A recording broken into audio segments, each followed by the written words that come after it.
Kabubukas ko lang po ng tindahan and 7 AM na po. And kahapon po is nakapagbukas ako ng tindahan is 7 AM din.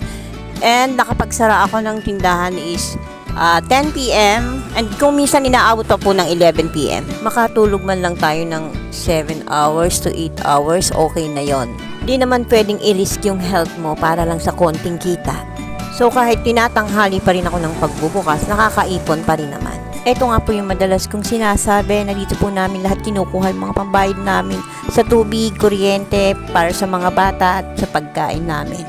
Kahit ganito ang setup namin dito sa tindahan, kahit tinatanghali kami ng pagbubukas, nairaraos pa rin naman. Kaya lang hindi na ganun kalaki ang benta. Kasi ang dami na namin dito, hindi katulad dati na napakabilis ko lang makaipon. Minsan dumadaan yung tumal pero nakakasurvive pa din.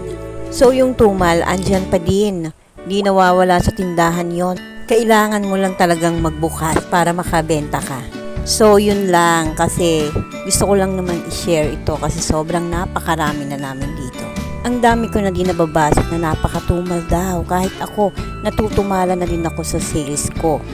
Okay na din naman ako sa ganito. Hindi na ako naghahangad ng malaking benta.